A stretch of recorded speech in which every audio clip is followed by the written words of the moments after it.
A to the K. to the K. To the K.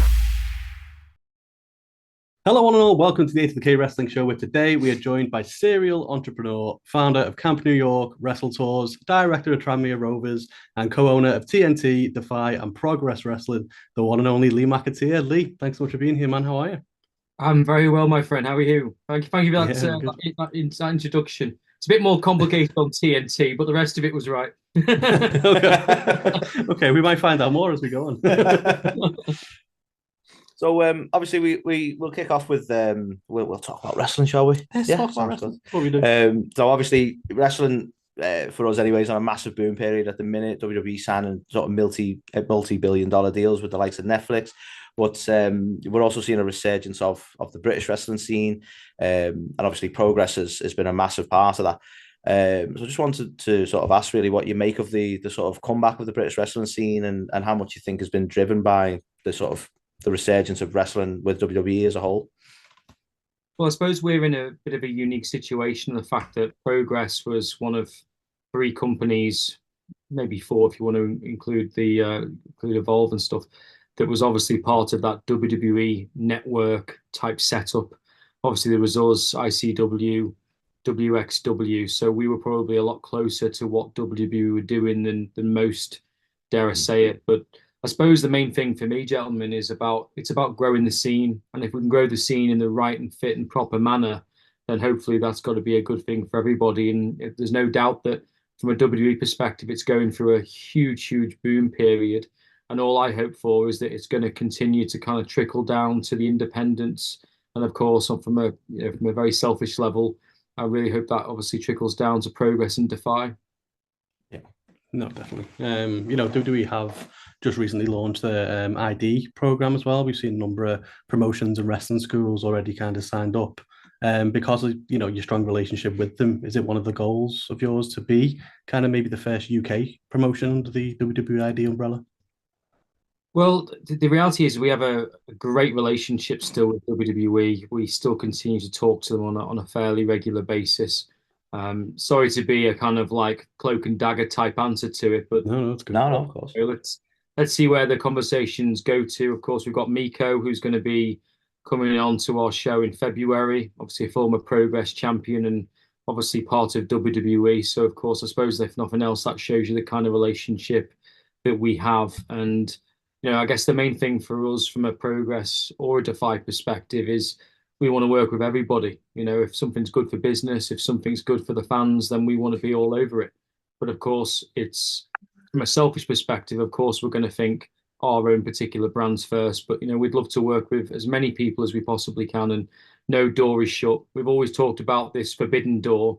But as I said, alongside Martin, when we first took over Progress, we don't want a forbidden door. We want to welcome Matt at every single door from all these different companies, because I'm a great believer that the more you work together, the more we grow the scene, the better it is for everybody. So, I'm excited on a personal level to see where our relationship goes with WWE, but that's not to say that we're not excited in terms of working with AEW, TNA, etc., etc.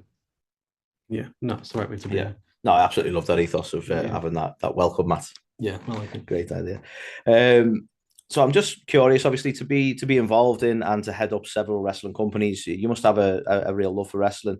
I just wonder if I could ask. Or I'm really stupid, one of the two. Why not both? But I was just curious, sort of, when did that sort of love for wrestling start, and when did you decide to turn that into a profession?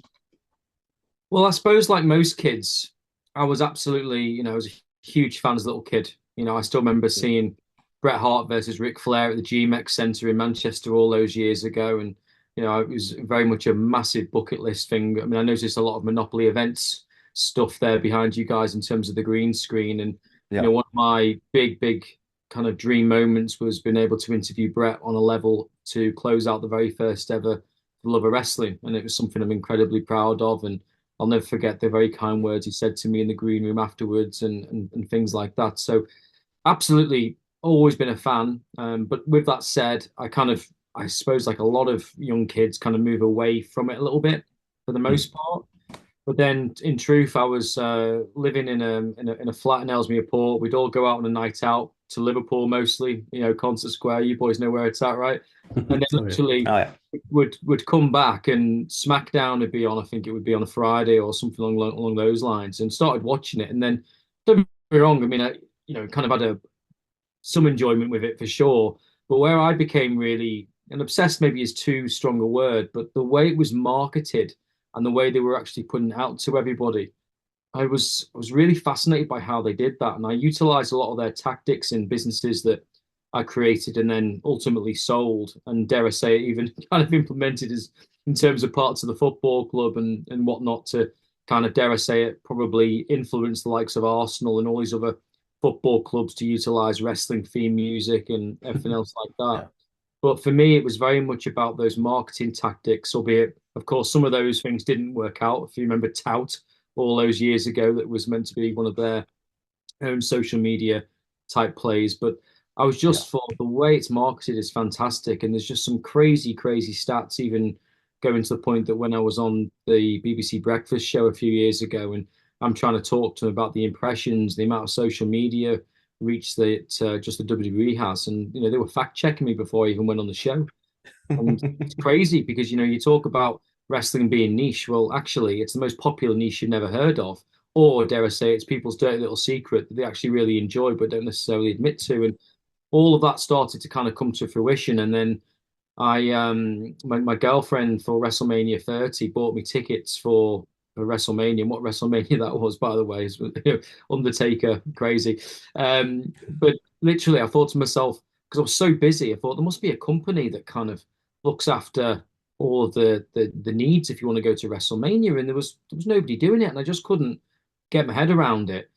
And then I had that kind of idea that kind of parked up, and I thought, you know what, I'm going to try and do this, and then gave myself a £500 budget to see whether or not I still kind of had it in terms of making a business or whatever, and made a few contacts, made a few calls. Wrestling Travel was then born from that. And then that then opened up a whole set of crazy relationships, which of course led to helping Monopoly Events out, the Full of Wrestling, and everything else that kind of came within all of that. But that was where I then started to talk to a number of British independent wrestling companies. Ironically, Progress was one of them, albeit it was quite an interesting conversation I had with John Bryler back then.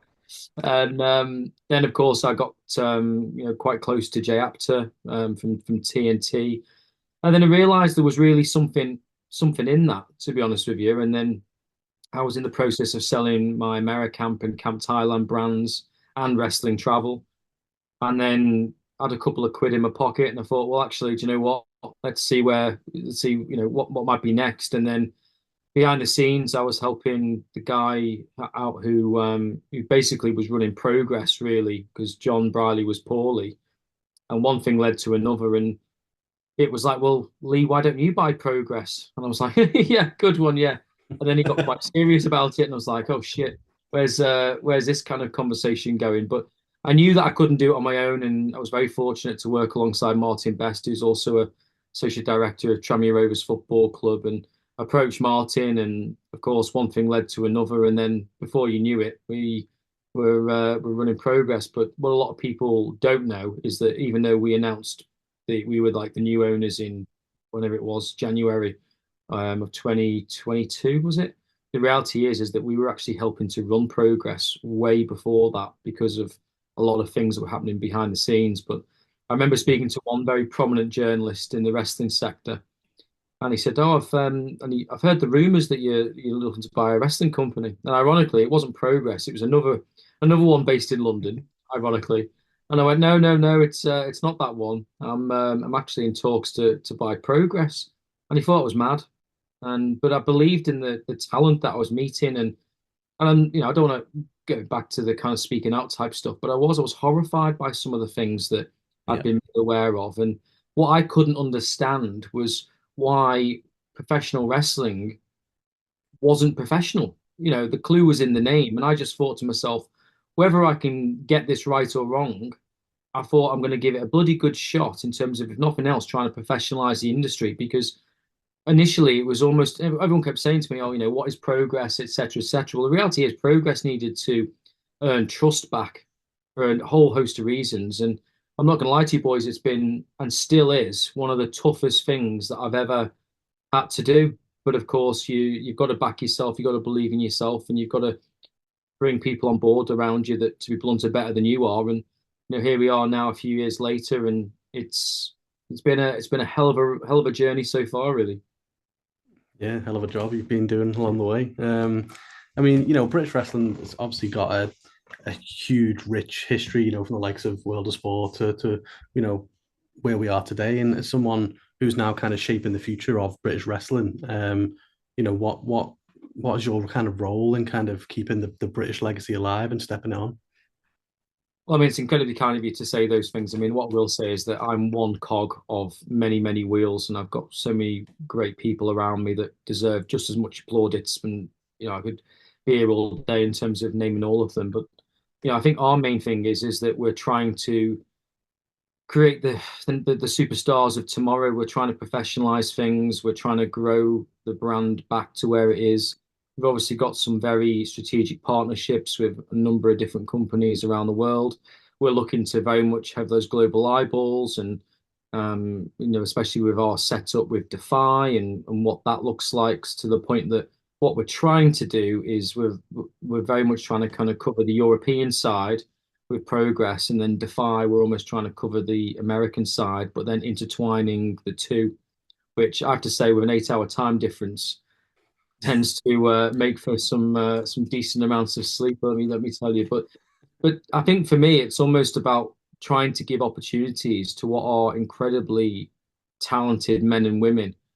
And you look at some of the people that we've worked with who are now going on to some amazing things.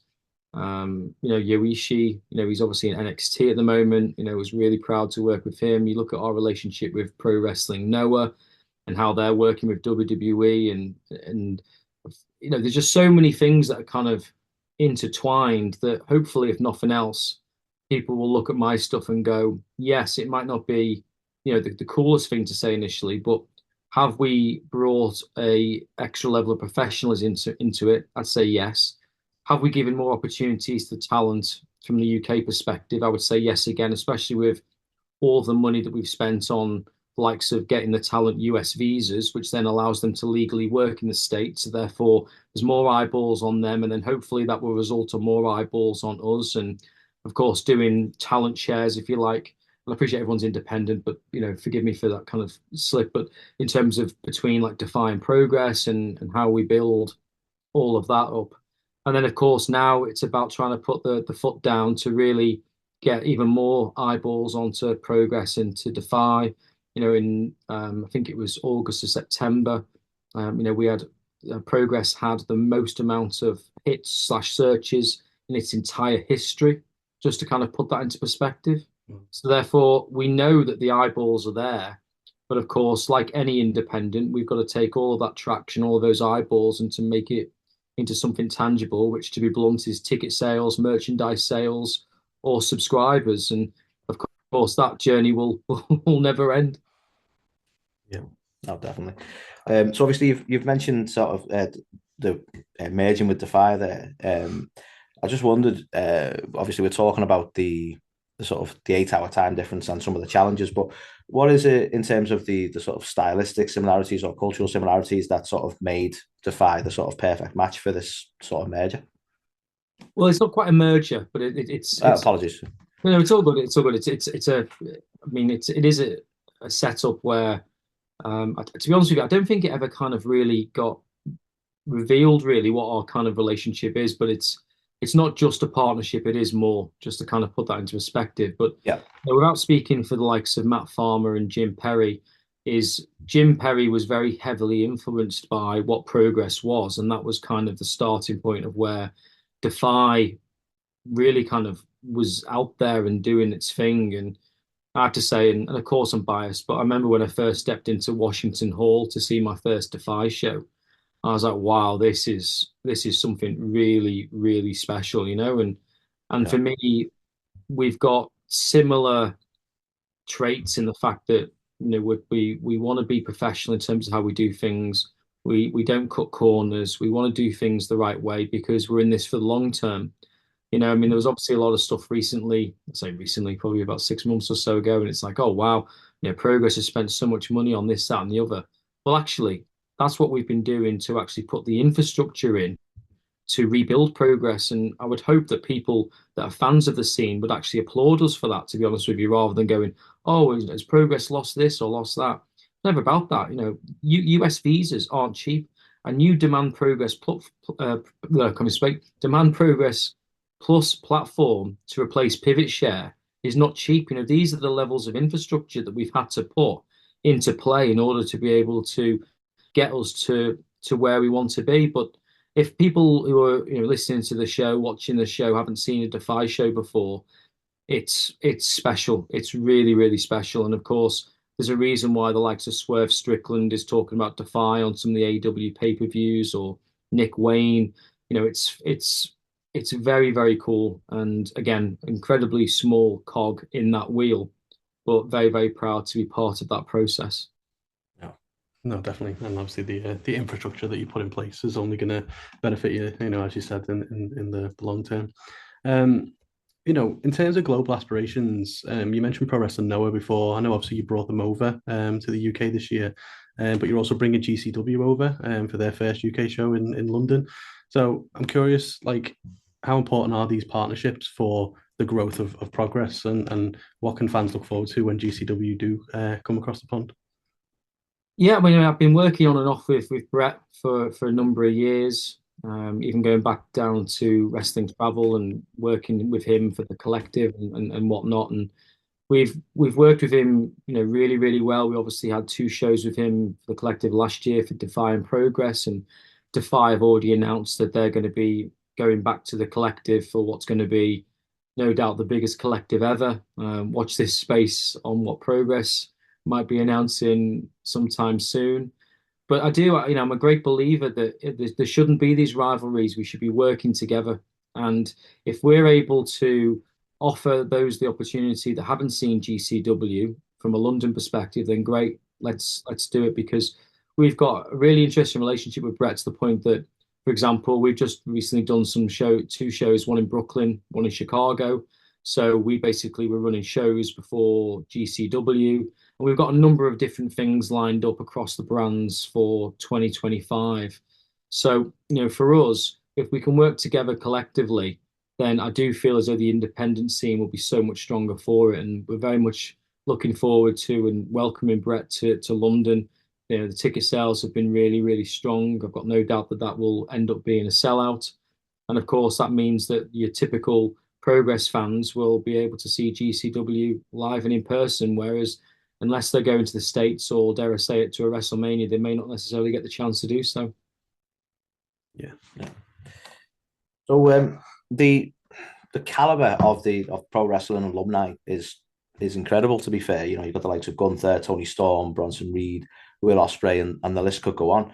I just wondered if we could sort of talk on sort of what goes into identifying the best talent to work with, and you know, what are the chances we'll see some of these alumni show up in Progress again in the future?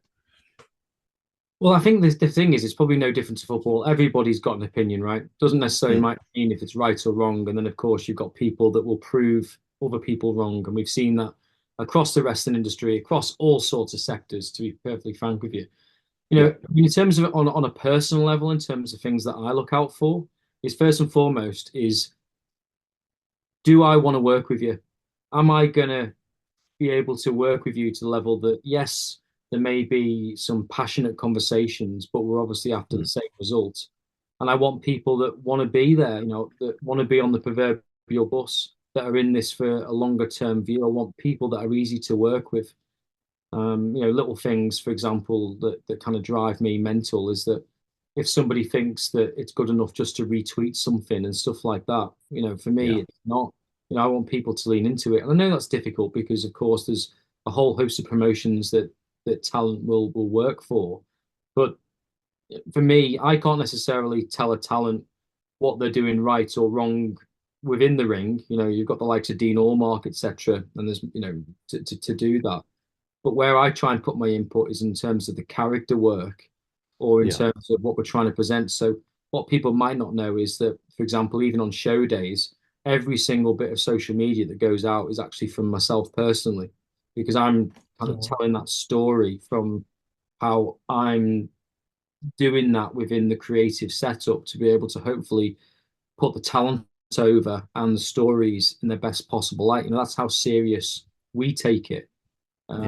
Because for me, I feel as though that's one of my strengths. So I'm going to do that because I feel as though that's where the company is going to get the best out of me. And then I can give the talent the feedback in terms of what's gone down well, what's not gone down well, or a whole host of scenarios, you know, within that. Because what are the talent trying to do? They're trying to obviously grow their own personas. They're trying to grow their personalities to the point that they continue to be more of a draw. So, you know, for me, we try and give that feedback, and you know, we're very fortunate that we've got good relationships with the social media companies that you know, like some Meta and TikTok, to the point where, you know, hence why, you know, we're verified organically on all those different channels. Because, you know, and by doing that, again, once we're doing things with the talents, it means that the reach is so much more than what it would be normally. So, you know, that would probably be my kind of 2 cents in terms of the things that, you know, I'm looking for people that are willing to get involved and tell those stories, not just in the ring, but outside of the ring as well. In terms of who you may see in the future, again, sorry for the cop-out answer, but you know, that's fine. You know, the thing is that there are, you know, we're very humbled in the fact that there are a lot of talent that are full-time on the likes of WWE and AW that would love to come to the ballroom or would love to go to Washington Hall. And, you know, in fact, the last time I was at Washington Hall, it was, you know, a really cool experience because Eddie Kingston decided he was going to come out of kind of almost like a independent retirement and showed up at Defy that night, and you know, with Mustafa Ali and a few others. And it's, you know, never say never would be my 2 cents. But of course, it goes without saying that, you know, we're incredibly proud of the people that were part of Progress before me and part of Progress, you know, with me, who are obviously going on to the likes of WWE, etc. And they're always welcome. And what people don't see actually is that, you know, behind the scenes, we actually have those stars, but we obviously just can't bring them out. You know, I mean, Nikki Cross has been with us a couple of times, for example. In fact, she was actually at unboxing last year with Damo. You know, but again, it's very much like an extended family, even if I haven't worked with them necessarily. You know, for me, you know, you've been part of Progress, and obviously within reason, you're always welcome back. Yeah, I love that. It's a big like family feel to it. Definitely. You know, you mentioned unboxing. Obviously, it's coming up again this December. I love the concept, keeping everything secret. You know, surprise. I'm curious how do fans respond to that? Because obviously you're asking them to buy tickets for a show where they don't know who's going to be there, they don't know what matches, there's no card. You know, how does it go down with the fans? Well, I suppose to answer that, I've got to kind of go into what unboxing was. Now, of course, I'm going on the basis of the previous ownership, right? But my understanding from the chats that I had was that because they never knew which talent were going to be back in and around Christmas time, it made it easier to make a card, or dare I say at last minute, to have people on that they wouldn't necessarily think were going to be available. And that was kind of the foundations for unboxing. But of course, where it does become more difficult is in order for us to be able to try and sell the unboxing concept to, dare I say it, new fans or people that may have heard about us, we've got to give a little bit away, just a little bit, not to spoil it, but that's the reason why, for example, we announced that Vikingo was going to be unboxing, because we know that just from some of the feedback from fans that we've had is that there were so many people disappointed in the fact that he wasn't able to make Vendetta 2, that we felt it was important to let people know in advance, because a lot of people wanted to be part of the meet and greet. So we felt that was the right thing to do. And then also, just to kind of get the conversation juices flowing, we've announced that there's going to be a Thunder Bastard match, which, for those of you that don't know what a Thunder Bastard match is, it's a bit like a proverbial Money in the Bank, except you're trying to get a key, and that key will unlock any Progress Championship opportunity in the future. And people in the past have done that very successfully. likes of Spike Trivet, Rio, but who knows what might happen on this Thunder Bastard, because it's going to be very, very different to any Thunder Bastard before. Interesting. Yeah, definitely.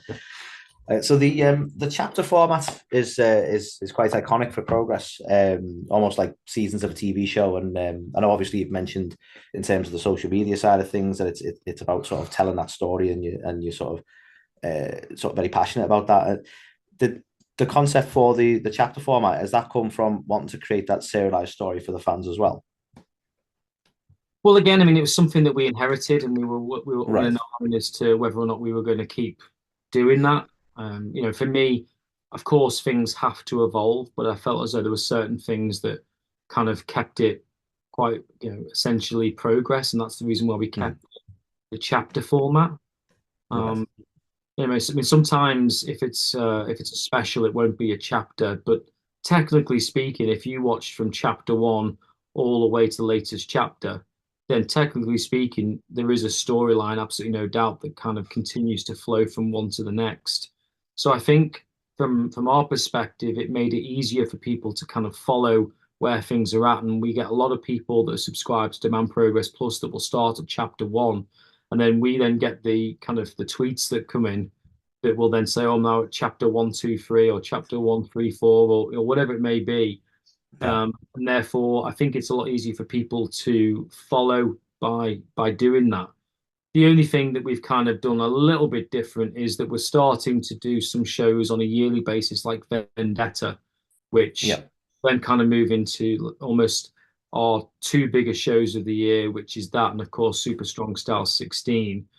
But that may also be added to with our shows at the Collective, for example, as we take Progress, obviously with our global aspirations to the States and stuff.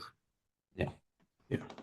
I want to touch back on the visas. Like, obviously, purchasing visas for the talent to go over to America and working on the shows, I just think is an incredibly amazing opportunity for them, an incredibly amazing thing that you've done for them. We saw Rio was training with Natalia in the Heart Dungeon the other day. So obviously, she may not have had that opportunity otherwise. I'm just curious, And Doris, by the way. Yeah, and Doris as well. But I'm curious, like, obviously, giving them that opportunity, like, what's the end goal with that? Is to get more exposure on them, but even though they're independent contractors, is there a risk that maybe they may get that much exposure that they ultimately might leave? Well, first and foremost, if they get that much exposure, they're doing so well, and they end up going to, dare I say it, WWE or AEW, then do you know what? We've done our job properly. Is that we've built a talent, and we've got them to what is probably their overall career aspirations. And hopefully by doing that, in the future, those favors, well, not favors, that's probably the wrong use of language, but will be repaid. And for me, there was a lot of talent that were going over to the US without visas. And there was a number of very well-known cases in the industry where people weren't able to get back into the US.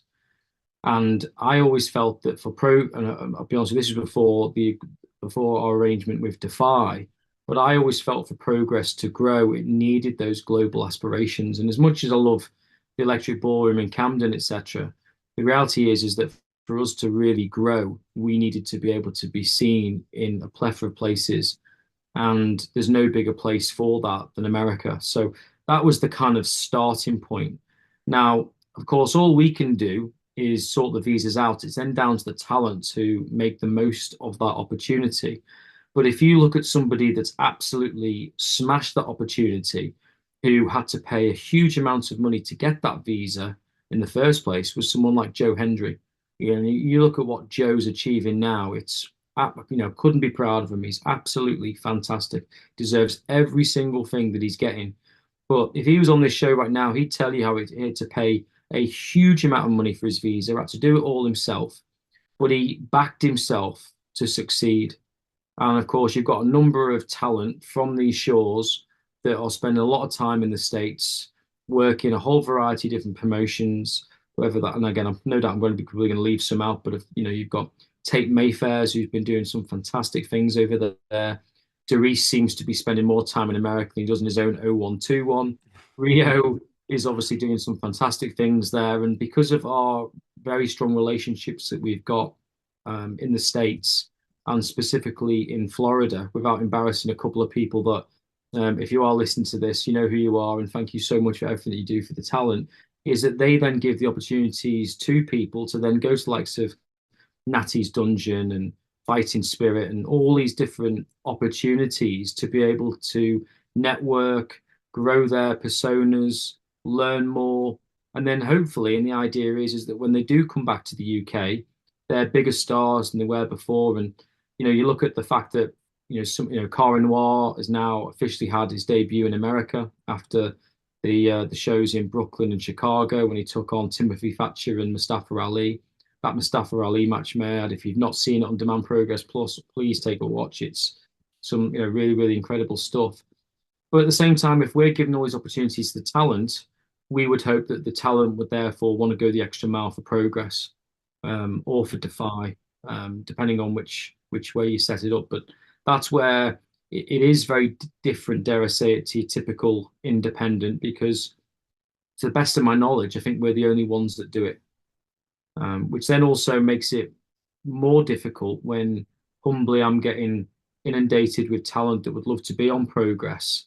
And a lot of it's because they want to be in the States and stuff like that. So, we're trying to set up visas for people in the right way. So again, we're professionalizing things because, I can only imagine what it must have been like for some talent going to the border and having to say certain things which weren't correct. So, that's the reason why we're doing it. And hopefully that will mean that there's going to be so many more talent that are seen. And, the thing for me, of course, we're really interested and intrigued by all the American talent. But of course, every time a UK talent or an Irish talent goes across to the States and they're on some of these other independents, they absolutely stand out. The level and the quality of professional wrestling from an independent scene is, in my opinion, as strong as it ever has been.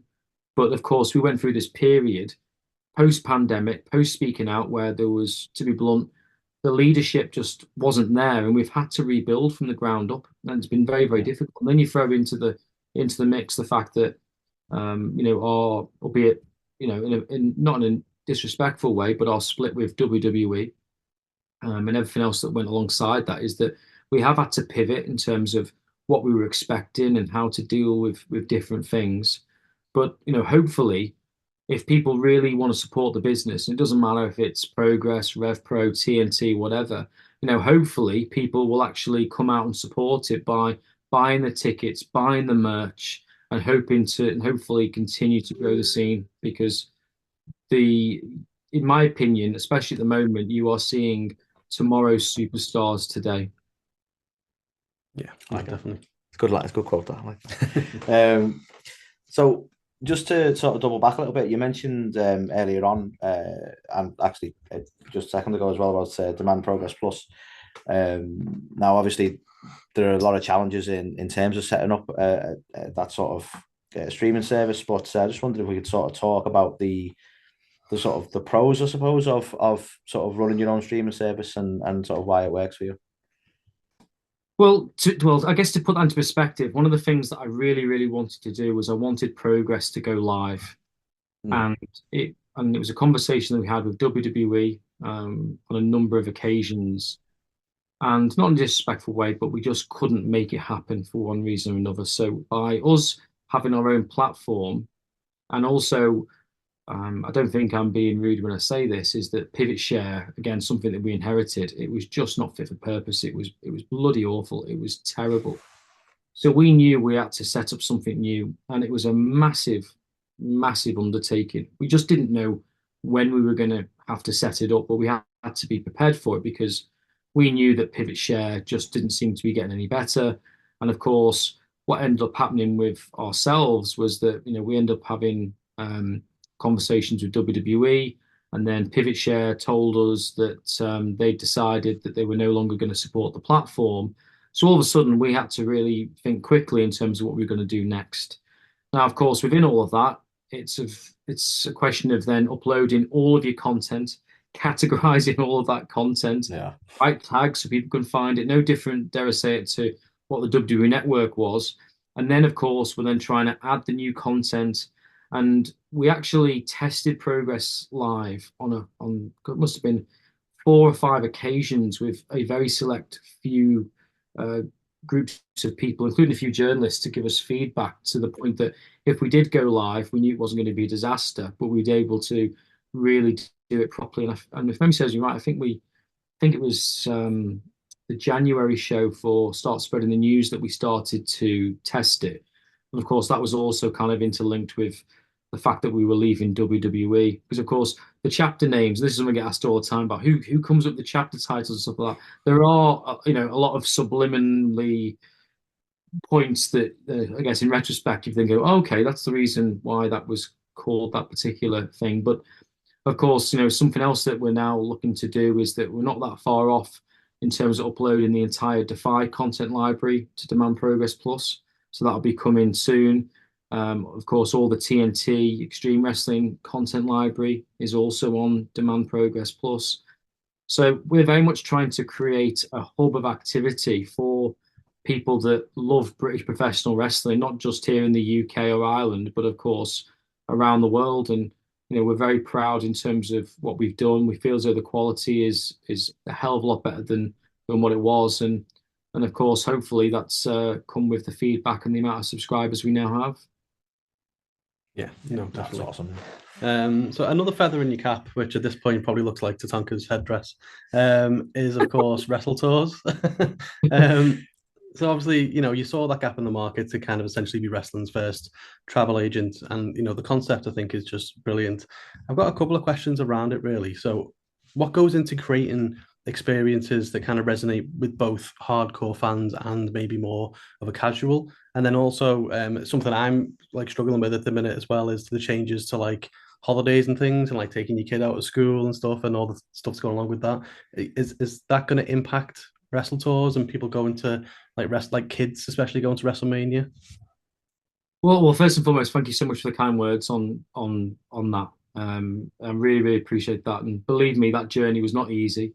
And the first year, and I appreciate and just for transparency, WrestleTours and wrestling travel are obviously different.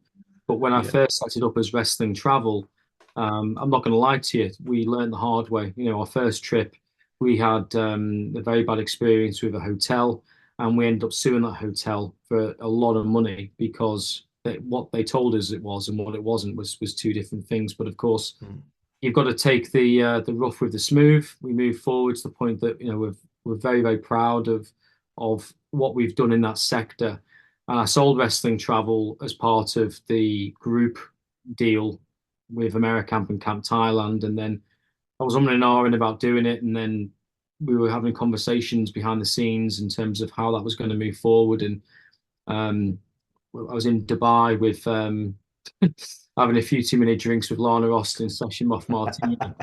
And we had a WrestleTours top there, and we hadn't quite got it right. I was like, oh, sod it. Yeah, sod it. Yeah, we'll do it. We'll relaunch it again. And I had a logo that was similar to Progress's and whatnot.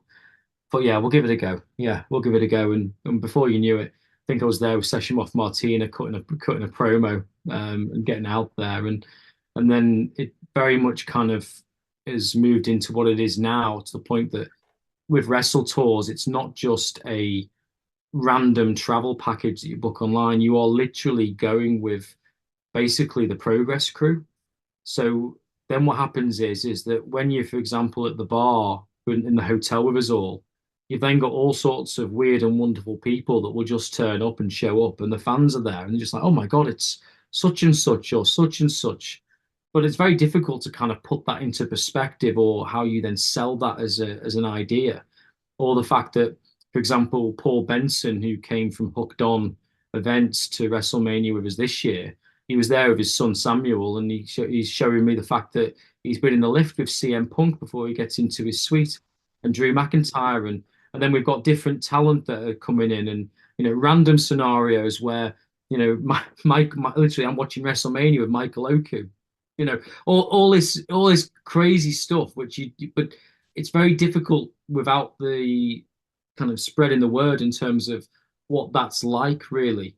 But it's something we're really, really proud of, and the fact that we're able to offer this opportunity, because it comes back to that same idea that I had all those years ago of if I'm a loner or if I don't necessarily know anyone else that kind of into wrestling or whatever, I want to become part of a community. I want to become part of a group where I can enjoy those experiences with like-minded wrestling fans who get it and understand it, who aren't going to turn around, oh, I'm not going on a wrestling holiday or anything like that, but actually want to be a part of the process where they can then come to the collective, they can come to some of the events that we set up and experience it with like-minded people to the point that, I mean, again, just over the last 2 years, just in terms of some of the people that have joined us in the suites, Mickey James, Nick Aldis, Rob Van Dam, Katie Forbes, Chava Guerrero, Lisa Marie, CJ Perry, gosh, who else we've had? Emma, I mean, again, just loads and loads of people. SoCal Val, of course, and Santina Morella, his daughter, and then people just turning up, right? And it's just a fantastic setup. And again, of course, I'm biased, but we're really excited for Vegas. I think it's going to be the best one yet. I really, really do. But to answer your question about holidays and stuff like that, it hasn't affected us. I mean, just to kind of put it into perspective, we literally, because what the other thing as well that we do is that in terms of our core packages, we very much keep it to a certain number because we don't want it to kind of get to the point that you just kind of just a number. Does that make sense? Is that we want people to actually be immersed within that family. So, for example, big shout out to the Hasbro World Order, all those guys come, and Charlie Crovers, aka Tinky Winky, and of course we've then got the charity aspects to what we're doing. And that's where it very much is. And it sounds so corny, but it's true, is that by being with WrestleTours, you're part of this extended community, you're part of this extended family. And of course, I end up in all these WhatsApp groups, everybody, and they never stop going off. But of course, it's great because from a personal level, I'm meeting new friends all the time and people that I legitimately care about and trust. And on top of that, is it gives our talent and progress talent, and I say progress talent, but people who are on progress, you know what I mean? The opportunities to actually come with us on WrestleTours. And like a couple of years ago when, literally Lana Austin, Charles Crowley, Rob Drake, all these talent were in the suites with us. And of course, at the same time, they're able to then network with people that wouldn't normally have the opportunity to. So it's extending their network at the same time. So it very much kind of ticks all those boxes, really. Yeah, that sounds amazing. Yeah, that really We'll have to go. So, looking at next year now, God, that's coming around quick. Sorry. So, Progress will be coming to For the Love of Wrestling in February in Manchester. Carl and I actually went to the one in Liverpool, I want to say, a couple of years back. The last one they did in Liverpool. I'm sure the likes of Simon Miller and Lana Austin there. And obviously, there's going to be several wrestling legends in attendance at the convention. I just wondered if, and I appreciate, it may be a bit, again, cloak and dagger, but I'll try anyway. Might we see some of these wrestling legends in the ring at the show? I'd hope so. Yeah. Love it. So Lee, obviously your story is fascinating to me. I believe you took your student loan, like $4,000 student loan, and made a multi-million-pound business. I'm just curious, what advice, and entrepreneurial wisdom have you kind of got to offer for anyone out there, with a dream? Again, thank you so much for the kind words, guys. I mean, honestly, I can't tell you how I have been very blessed to be surrounded by some amazing people. The only thing I can say on a personal level for me is that I'm not better than anybody else, but I do work really, really hard. I work really hard to the point that a typical day for me is probably a 20-hour day. So I very much live on what I refer to internally as a 4-hour theory. I am getting a bit older now to the point that it's harder to do than it once was. But what tends to happen is I'll work absolutely non-stop for, say, 3-4 months. And then I know it sounds melodramatic, but I'll basically collapse for 2 days where I'm just absolutely out of it, to the point where everybody thinks I'm dead because I'm not answering my phone like I normally do. But the big thing is that you've got to be prepared for making sacrifices, because the highs are high, the lows are very, very low.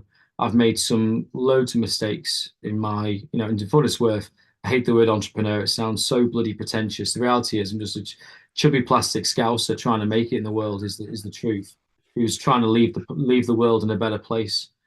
But if you want to do something, you've got to really, really want it, because even now, at times, I find it incredibly, incredibly difficult. You know, my first meeting was like 4:30 a.m. this morning. You know, I've been in meetings with the Progress team from 8 o'clock this morning in Liverpool. You know, I'm flying to Pennsylvania, Philadelphia. So I think the cab's picking me up at 4:30 in the morning again. And it's relentless. And if you're not prepared, or if you think you could be an entrepreneur between the hours of 9 and 5, well, I'm sorry, it's just not going to be for you. You've got to really, really want it. And also be willing to make mistakes, take advice, get people around you, ideally, that have been there, done it. You know, I've been very fortunate. I've had some fantastic mentors already in this industry. You know, of course, some of the first people I spoke to in wrestling full stop was Jeff Jarrett, especially with the kind of wrestling travel side, and conversations that I've had over the years with the likes of Eric Bischoff. And I'm not just trying to name drop people for the sake of it, because it's like, oh, you know, name drop, name drop, name drop. But the point I'm trying to say is that people who, to be blunt, have been so much more successful than me in this sector, and in truth probably ever will be, for sure. But if I can just take 1% of advice from those people, then hopefully I can then put it into myself. And you know, someone I speak to on a regular basis, in terms of Rockstar Spud, who's got a brilliant mind for the business. I keep ribbing him the fact that he should be a Tranmere fan, with an Everton fan. But you know, for me, I just try and speak to as many people as I possibly can to try and take those bits of advice on board. And then for me, I guess, to kind of finish the answer to that question, is there's a fantastic book called To Kill a Mockingbird, and in that there's a lawyer called Atticus Finch, who talks to his daughter Scout and says, to truly understand someone, you've got to slip inside their shoes, slip inside their skin. And for me, in any particular thing that I do, whether it's friendship, relationships, business, is I always try and put myself in the shoes of the other person to see where they're coming from. And then I try and understand how things can be or might be in the future for the better good of everybody. And like I said, it's been a hell of a roller coaster. There's a lot more of the roller coaster to come. I've got no doubt upon that. But if you want something, you've really, really got to go for it. And I remember somebody saying to me about the word impossible, and I don't know who created this phrase in the first place, but he then turned around to me and said, well, it just all depends on how you look at it. He said, remove certain parts of it, shape it, and all of a sudden it's impossible. And actually, it's just the way you look at things. But if you feel as though you're never going to get there, you're never going to get there. But you know what? Someone got to the moon. So, you know, if you're trying to shoot for the stars, even if you get into the moon, you're higher up than everybody else, lads, aren't you? So you just got to keep going, take the rough with the smooth, and hopefully good things will happen, because the harder you work, the luckier you get. Love it. Yeah, absolutely love it. And I genuinely thank you for that perspective as well, because you're not just saying, like you say, you're being honest about the hard work that's involved, and there is the rough with the smooth as well. But that's really inspiring. Not just being a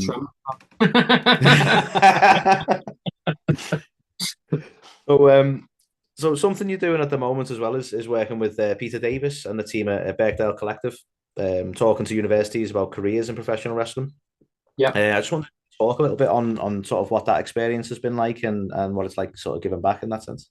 Yeah, no, for sure. I mean, one of the things that, again, humbly, and maybe it's just the sectors that I'm in, but I get so many requests for work experience, or how do you get into the wrestling business? How do you get into football? How do you get into the media, or whatever? And I always, and I don't always succeed at this, I always try and respond to people, but it's very, very difficult to do that. And I met Pete at, well, initially, the main time I spent with him was at Liverpool Football Club, and then one thing led to another. And of course, he's got a fantastic business in Birkdale Collective. And what we're trying to do is, again, show a much more professional route into the world of professional wrestling, to the point that there is certain ways, because I think it's fair to say that it's not the easiest of things to get into the industry. It's almost like, who do you know, and everything else in between it all. So what we're trying to do is give people the opportunity to have work experience with us. And then if those work experience bits turn something tangible, then there may well be paid opportunities within it. But if we can give opportunities to people in the right manner, that then give people a variety of transferable skill sets, whether that's within wrestling or sport in general, or any sector for that matter. I'm all about trying to give people opportunity. Going back to when my parents were getting divorced when I was 16, and I was working at Chester Laser Quest, as you do, thinking I was cool, and I wasn't. And I remember being offered work experience from an amazing guy called Ken Ward, who was the head camera guy for Northwest Tonight. And without that opportunity, I wouldn't have seen some of the things that I'm doing now. So I'm a great believer that if you can help people, I'll always try to do so. But no, Pete's been absolutely magnificent. And of course, if anyone's interested in more info on that, please check out our LinkedIn and watch this space, because we are working on some pretty cool things in that regard, and hopefully it'll go from strength to strength. Yeah, fingers crossed. Thanks so much for giving us so much time. I suppose lastly from us, you've done a fantastic job, as you say, putting the professional back into professional wrestling in the British scene. What's your ultimate vision now for the next kind of, couple of years for both Progress and Defy? Great question. Really good question. Really good question. I'd like us to go back to Alexandra Palace. That's what I would like to do. But I'm trying to grow it collectively in the right way. We're not trying to just do things just because of how things have been done in the past. I think what Progress needs to do now is very much look to the future rather than the past, by coming up with some new innovative ideas and innovative bits of creative, dare I say it, as we look to a more global brand between Progress and Defy. But we've got to keep growing it in the right way. We've got to walk before we can run. And if we're doing that, and if we can continue to build the community in which people come to shows in which they're entertained and they've got that escapism in a safe and environment, then I feel as though I'm doing my job. My biggest thing, honestly, was keeping the brand alive and actually bringing it back. And we've kind of done that now, and now we've got to try and look in terms of what's next. And yeah, it's not going to be easy, but I am very excited for where things are going to be. I'm probably going to be at Defy on the same day as the same day as Unboxing, because Defy and Progress have got a show both on the 29th of December, which also happens to be my birthday randomly. So again, no rest for the wicked. But a bit of a brain dump there, but that probably gives you an idea, I guess. Oh, absolutely. Lee, honestly, thank you so much. It's been an absolute pleasure. I can't believe we took up so much of your time, because of how busy you are. Before we let you go, can you just let everyone know how obviously they can keep up to date with Progress and Defy and all of your many other ventures? Oh, well, I don't want to bore people, but progresswrestling.com, defywrestling.com, at Progress Wrestling for the majority of the stuff, apart from that horrible underscore on Twitter, which we inherited. And for Defy, it's just at Defy and W and WrestleTours, WrestleTours.com, at WrestleTours. And if you're really bored, follow me at Lee McATEER on Instagram. There you go. Amazing. Lee, thank you so much for taking the time. Thank you so much, guys, and congrats on all your success. Really appreciate you having us.